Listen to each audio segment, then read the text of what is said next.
it's your girl Weeza and welcome back to my world. And in today's video, we are going to debunk a chemical that's kind of been getting a lot of buzz and a spotlight on it. Whenever you turn on the news or whenever you go on your Instagram and start scrolling, you'll see this new trend, I guess you can say, kind of everywhere.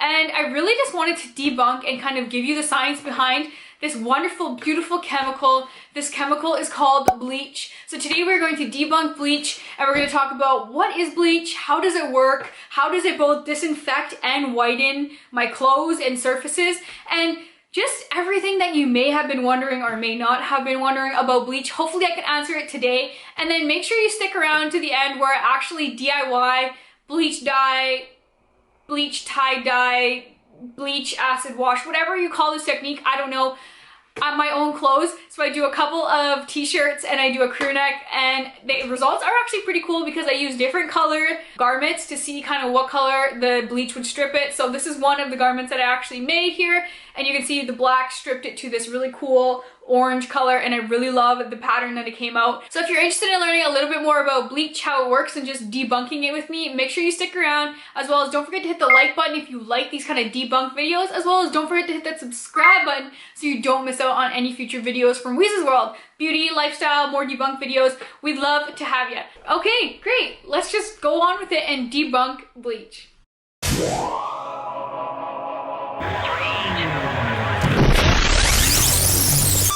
About you, but growing up, bleach was kind of a staple in my house. Like, I don't remember a time where like we didn't use bleach, and honestly challenged my parents. There wasn't a problem that they couldn't solve without using bleach. Like, you got weeds growing in your garden, oh, throw some bleach on it. I remember being a little kid having a little spray bottle and going and spraying all of the weeds in the garden because my dad told me to. It worked. It does work. So if you have lots of weeds and you need to kill them, put bleach on them. If you need to clean something, we had like a little DIY bleach spray where we would put on everything, disinfect like the cutting boards and the stove top. Just everything was getting disinfected. Also, bleach was really good for like cleaning off like the grout in the tiles. We did that a lot.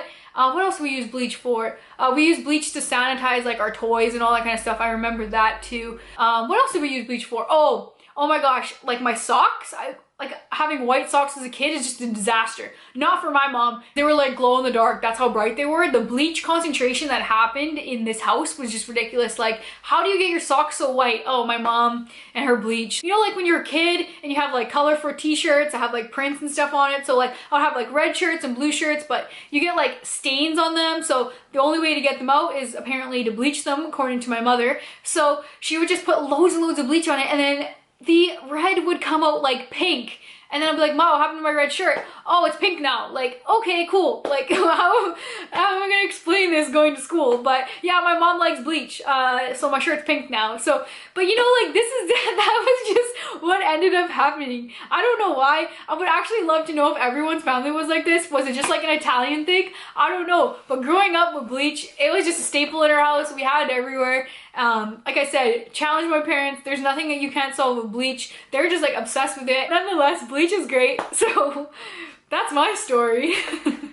Now, we all have heard of bleach, most likely, and we most likely have bleach just hanging out in our laundry room right now. But bleach is known to both whiten and disinfect clothes and surfaces. That's what its main use is. So the thing that people may not realize is how widely used bleach is. So bleach is used in multiple industries for multiple uses. For example, bleach is used in the beauty community a lot to dye your hair or bleach your hair or to whiten your teeth. In the food processing industry, bleach is super important for killing bacteria that may be found on your produce, for example. So bleach has the ability to kill salmonella, E. coli, listeria, all of those really bad food-borne pathogens that can make you really sick. Bleach can actually kill those for you. Bleach is also used in hospitals and medical labs to really disinfect surfaces and prepare them for the next patient. Clean your bed sheets with bleach, get rid of all of those dirtiness and disgustingness, stains. If there is a stain, that's gross. Also, something that you may not know, we treat our drinking water with bleach or some form of bleach. And if you ever went swimming, you've smelt the bleach in the air, the chlorine. If you didn't have that in your pool, that'd be quite disgusting just to be swimming in everyone's bath water essentially. So bleach is an additive, or chlorine is an additive that you add into the water to really clean and disinfect everything, all the pathogens and all of that nasty stuff, especially in swimming pools. It's actually really disgusting. So as I kind of touched before, bleach has the ability to kill viruses. So it has the ability to kill influenza, HIV, and even COVID-19. These are all huge problems right now for us. So using bleach to really disinfect and swipe everything clean is huge. So we use the term bleach as if it was one substance, but the truth is that there's different types of bleaches.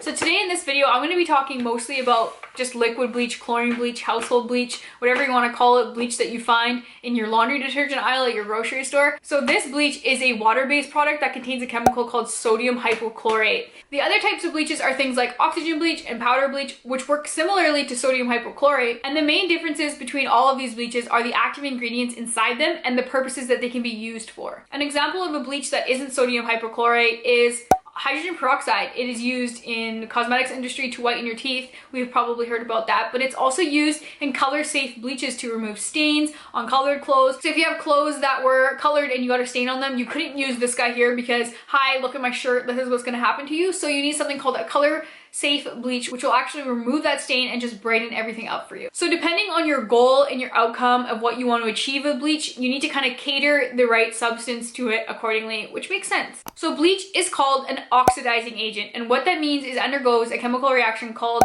oxidation. Oxidation is just a fancy name for a chemical reaction that an atom, molecule, or an ion undergoes where it actually gives away or loses its electrons or hydrogen molecules in exchange for something else. And this is huge. It can have detrimental effects on the product itself. It changes the way that the molecule looks and the way that the molecule acts, and allows it to act differently than what it usually does. A classic example of an oxidation reaction is when iron reacts with oxygen, producing iron oxide, or otherwise known as rust.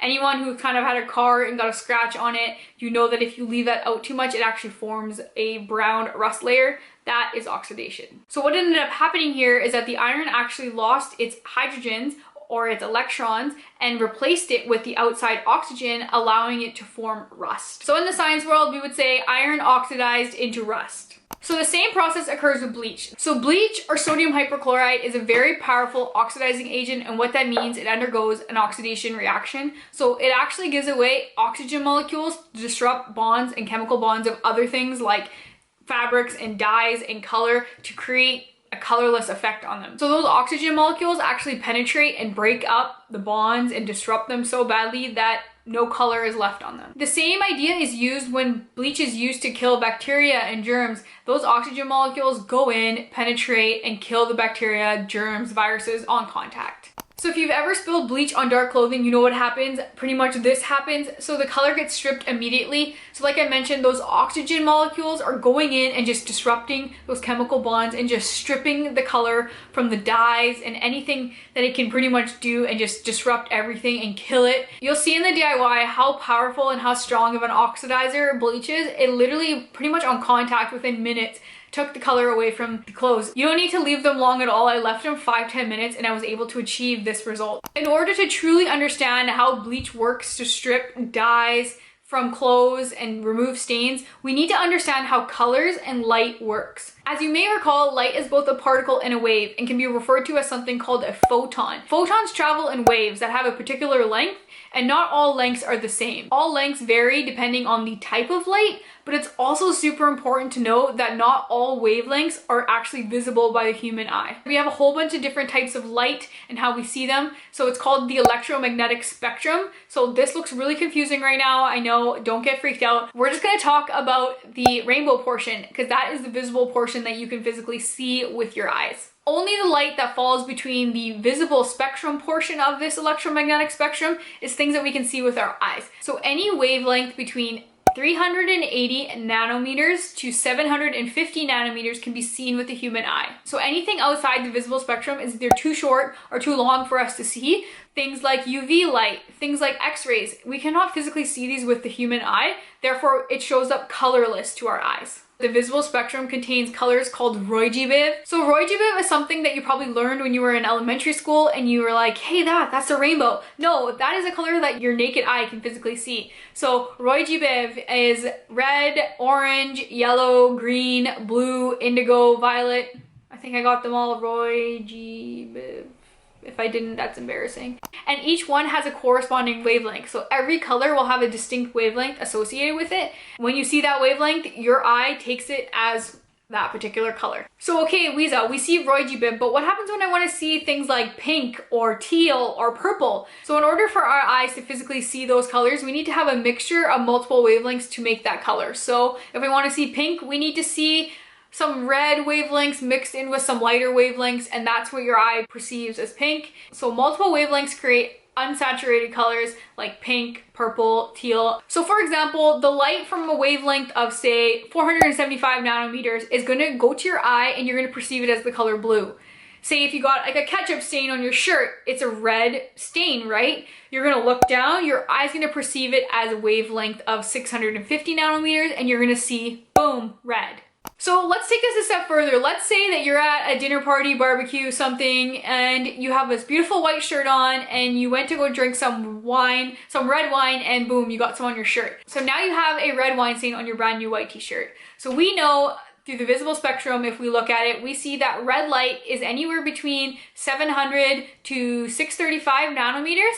And so let's just say for simplicity's sake, the wavelength of this red stain is 650 nanometers. So what is the reason why that stain is reflecting a wavelength of 650 nanometers and projecting red into my eyes? You need to keep in mind that red wine is also made out of many bonds and is also a molecule. So red wine will also have electrons involved in keeping and maintaining its structure and its color. And the electrons involved in the chemical bonds are also capable of absorbing light at different wavelengths. And this of course depends on the characteristic of that chemical bond. So the light in an electron substance that it can't absorb is its color. So that red wine stain that's on your shirt will literally absorb every single color wavelength except for the red one. So except for that 650 nanometer wavelength, which will reflect off and go into your eye, allowing you to see that stain as being red. So after bleach is added, it physically removes that red wine stain. Like you can't see it anymore. So what ends up happening is bleach comes in and oxidizes, ruining those chemical bonds and affecting the ability for that stain to reflect and absorb light the way that it could when it was a stain. So what ended up happening is that we went in there and we disturbed those color molecules, which we call chromophores, which I'll get into next, and just disrupt them and allowed them to not reflect their color properly. So the remains of the red wine may still actually be there, but its ability to reflect and absorb light is gone. So we just perceive it as being gone, stainless, the stain is removed. So I touched a little bit on it just now, but the molecule responsible for color is called a chromophore, and it's different for every single color. So orange is different than red, which is different than blue, which is different than yellow, and etc. So every chromophore is unique and has its own ability to absorb and reflect light, hence why you see color. But remember how color works. So the color that you're seeing with your eye is not the wavelength that is being readily absorbed. Instead, it's being reflected back, so it goes into your eye so you can see that color. So for example, a blue shirt will contain chromophores that reflect blue light, allowing you to see a blue shirt, where an orange shirt will contain chromophores that reflect orange light, allowing your eye to perceive the color orange. So to summarize bleach, let's summarize it up. We've gone through a lot. Okay, bleach releases oxygen molecules, which in turn penetrate chromophores, or the color molecules. The oxygen molecules released by bleach actually go into the chemical bonds of chromophores and break them up. So now the chromophores will undergo a change which will not allow them to reflect light the same way that they did before, allowing us to not see a color or see a color that we didn't see before. For example, this guy here, when we put bleach on the black, we didn't get white. We got kind of like an orangish stain. So the color chromophore changed into this orangey kind of tannish nude color, not completely white. This is pretty common color to get for black due to the complexity of how to get black. Black is not something of the visible spectrum, so we need to combine multiple wavelengths and colors to actually be able to see black. Hence, why when we add bleach to it, it doesn't oxidize it completely to white or something that we cannot see. It oxidizes it to change to a color like this. And bleach really just affects the color spectrum in the way that we can perceive light and just life So bleach is like a magician playing a magic trick on our eyes, changing the color and the way that we perceive light. Be very mindful. It is a dangerous chemical, so make sure you are using gloves when you use it and you are in a well-ventilated area because it does emit chlorine gas, which is toxic to you, and make sure you're using it diluted. So you can actually go to certain websites and it will tell you how to dilute your bleach properly. I'll link some down below. And of course, please do not drink bleach. It is super toxic to you and it will do the same thing it does to germs and bacteria and color. It will break your chemical bonds, okay? It will break your chemical bond. So that completes the science or debunked portion of this video. I'm gonna take you now into my laundry room and show you how I bleach dyed, bleach tie dye, acid wash, whatever we're calling this, my shirts. I did 3 shirts of all different colors and a crew neck, and I love the way they all turned out. So I'll see you in my laundry room. Hey everyone, so this is the laundry room, so sorry if I'm echoing a little bit, but this is where we're going to be bleach dyeing all of the items I have today. So I have 3 t-shirts that I'll be bleach dyeing, so I have just basic black. We need to do a black. And then we have a peach kind of color, little moment, and then we have a teal color. They're all kind of oversized, baggy. This one is a 1 size bigger, so it's really oversized, and I may make it into a cropped situation, I don't know yet. And of course I need to do some sort of crew neck, so I'm going to do this beautiful blue. I believe it's called like North Carolina blue or something. I'll link it down below. I got it off Amazon. It's just a basic crew neck. I got this one in size medium, so it's not super oversized, but it's oversized enough. So I'm super excited to see what's gonna happen when I throw the bleach on these guys and when I crumple them all up. So I'm gonna go for more of like a crumpled splotchy look. I don't really like the swirl action, so you'll see what I do in a second. Let's just get on with it and see what happens. I totally forgot to tell you what you need to do this project. So I'm just gonna vlog style this to you. You're gonna need some sort of squeezy bottle to be able to actually apply the bleach after we crinkle it all up. So this one here is just a bottle I got from the dollar store, and it's really nice because it actually has the measurements on it for you. So you can just put half of it in bleach and then dilute the rest with water. That's what I'm gonna do. We're also gonna need some elastics. I just got this big bunch from Walmart and it has like big ones, little ones, all of these beautiful ones, and they're cute colors. Obviously we're gonna need some gloves. You know your girls got the gloves. And then we're gonna need some bleach, so any type of bleach. This is just like the Walmart version because apparently my Walmart doesn't carry any other version except for Walmart, which is just wild in its own self. Oh yeah, also I really recommend to cover your surface that you're working on with some sort of garbage bag so you don't bleach or ruin the table that you're using. So I just used like a hefty garbage bag here, opened it up, threw it up, and should be good enough. So that's everything you need for this project, and now we'll just get right into it. So I grabbed my shirt and I just crinkled it all up, threw some elastics on it, and just tied it really tight. This one here I had no plan, no reason. For this orange one, I made little gathers and I tied elastics around it, and then I gathered and crinkled all those gathers together and then just tied a whole bunch of elastics around it. And then for the teal, I grabbed it from one corner and just scrunched it up from the top, tied an elastic, and then just gathered and crinkled everything up from every other end and tied a whole bunch of elastics around it. Now onto the crew. So for the crew, I knew I wanted to concentrate or have big patches in the front, so I just grabbed those in bunches and added elastics to them. Then you can see there I took this sleeve and I just crinkled it up in uneven fashion and then added a whole whack of elastics. Like there's literally zero rhyme or reason for what I'm doing right now. I'm just adding elastics where I think it's loose and hoping for the best. Now it's time to apply my bleach to my clothes, so I just put on my gloves, and here's my bottle. So I'm going to fill it halfway with bleach, and then add the remaining volume with water. Shake it up, and then literally grab my clothing and just start dousing it with bleach. So this one was my first one that I bleached, so I used a lot of bleach, and you'll see in the end how white it turned out. So on the orange one, I didn't add as much, I didn't go as crazy. And same with the black one, I just did it in concentrated areas. I mostly focus this one actually just sticking the nozzle in there and squishing it in there. And for the crew neck, I did the same thing, just squirt on that bleach and hope for the best. Gonna have to tie this one next. Now after letting the bleach sit for about 5-10 minutes max, I started cutting off the elastics. So here's the blue teal shirt. And now I'm doing the orange one. The orange one turned out really cool. You actually see multiple colors in this one. And the black one here, you can see the dramatic change from black to orange.